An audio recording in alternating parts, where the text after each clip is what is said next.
نظر جدا عن الموضوع، ولكنه غصب عني لان الموضوع فاق عن حده.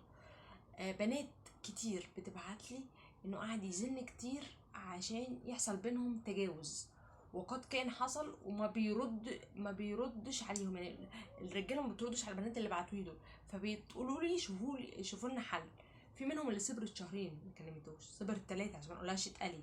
طيب انا عايزه اقول حاجه مهمه قوي، والله العظيم، وكل بنت وشهاده يشهد عليها ربنا، كل بنت وولد بيتكلموا مع بعض ممكن يمروا بلحظات ضعف، بس في واحد بيتمسك بنفسه وبقيمه نفسه وبربه.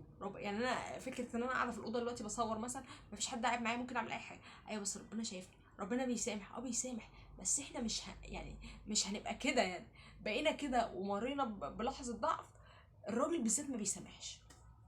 طيب احنا عايزين الراجل يسامح او عايزينه يرجع، ما بنعملهاش تاني، ما بنعملهاش تاني، ويا ريت ما نعملهاش خالص.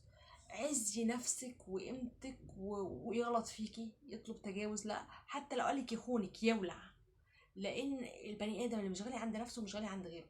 اللي بيعرض على بني ادمه حتى في لحظه ضعف كده بيبقى شايفها ماشي، تبقى لحظه ضعف خلاص، انا مش عايزه اغلط في حد والله، بس انتوا كلكم اخواتي، بس في نفس الوقت مش عايزه انها توصل لكده، لانها هتبقى صعبه قوي. لان قسما بالله في رجاله كمان بتبعت لي وبتقولي ان هي زنت اسبوعين وثلاثه وشهر عشان يحصل تجاوز وحصل، وبيقول لي مش عارف اثق فيها، انا شيطان هي تسمع كلامي ليه؟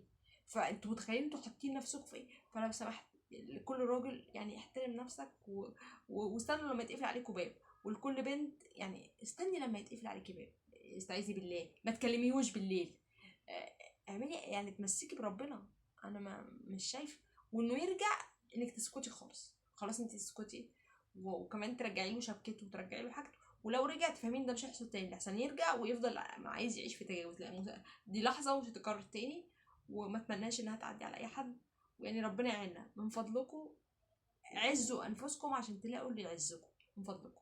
شكرا.